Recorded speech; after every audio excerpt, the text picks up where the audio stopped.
બાળકો, અગાઉના વિડીયોમાં આપણે કિલોમીટર શું છે અને તેનો ઉપયોગ કેમ કરીએ છીએ એના વિશે શીખ્યા. આ વિડીયોમાં આપણે કેટલાક રસપ્રદ ઉદાહરણો દ્વારા કિલોમીટર વિશે વધારે જાણીશું. બીજા દિવસે ગામના બધા જ લોકો કૂવાની પાસે ભેગા થઈ ગયા. બસને આવવામાં થોડો સમય બાકી હતો ત્યારે ચંદાએ અપ્પુને તેમના ફરવાનો નકશો બતાવ્યો અને તેને કિલોમીટર વિશે વધારે જણાવવા કહ્યું. બાળકો, શું તમે પહેલા કોઈ નકશાને જોયો છે? નકશામાં અમુક જગ્યાઓ અને તેમના વચ્ચેના અંતર લખેલા હોય છે. આવો જોઈએ અપ્પુ ચંદાને આ નકશા વિશે બીજું શું જણાવે છે. આ જો ચંદા, આપણે ફરવાનું અહીંયા કૂવા પાસેથી શરૂ કરીશું અને પહેલા આપણે મેળામાં જઈશું. જેવું મેં તને કાલે ફોન પર જણાવ્યું, અહીંયાથી મેળાનું અંતર તું નકશા પર જોઈ શકે છે. જો અહીંયા આ નકશા ઉપર આ અંતર 3 કિલોમીટરનું લખેલું છે. અપ્પુએ ચંદાને કહ્યું.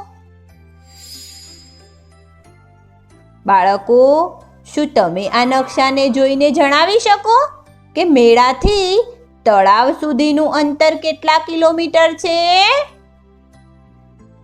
એકદમ સાચું. મેળાથી તળાવ સુધીનું અંતર 1 કિલોમીટર છે. હવે ચંદાએ નકશામાં જોયું કે તળાવથી રેલવે સ્ટેશન સુધીનું અંતર 4 કિલોમીટર છે અને તળાવથી બગીચાનું અંતર 2 કિલોમીટર છે. હવે ચંદા વિચારી રહી છે કે તળાવથી વધારે નજીક કઈ જગ્યા છે, રેલવે સ્ટેશન કે બગીચો? બાળકો, શું તમે ચંદાને આ પ્રશ્નનો જવાબ શોધવામાં મદદ કરી શકો છો? તમે ઈચ્છો તો વિડીયોને રોકીને આનો જવાબ શોધી શકો છો. શાબાશ બાળકો, તમે આનો જવાબ એકદમ સાચો શોધ્યો છે.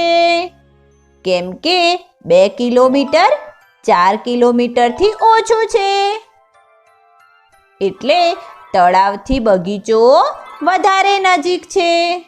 અપ્પુએ ચંદાને પૂછ્યું કે શું તે જણાવી શકે છે કે જો બગીચાથી કાકાનું ઘર 7 કિલોમીટર દૂર છે અને બબલુનું ઘર 5 કિલોમીટર દૂર છે, તો કોનું ઘર બગીચાથી વધારે દૂર છે? બાળકો, શું તમને અપ્પુના પ્રશ્નનો જવાબ ખબર છે? અરે હા, કેમ કે 7 કિલોમીટર 5 કિલોમીટરથી વધારે લાંબુ અંતર છે. કાકાનું ઘર બગીચાથી વધારે દૂર છે. ચંદાએ પણ ઠીક તમારી જેમ અપ્પુના પ્રશ્નનો જવાબ ફટાફટ શોધી લીધો. તે કિલોમીટર વિશે વધારે જાણીને ખુશીથી નાચવા લાગી. બસ ત્યારે જ બસ ત્યાં પહોંચી ગઈ અને બધા જ ગામવાળા બસમાં બેસીને ફરવા નીકળી પડ્યા. બાળકો, આ વિડીયોમાં આપણે કેટલાક રસપ્રદ ઉદાહરણો દ્વારા કિલોમીટર વિશે વધારે જાણ્યું. આગળના વિડીયોમાં આપણે એના સંબંધિત કેટલીક સામાન્ય ભૂલોને જોઈશું.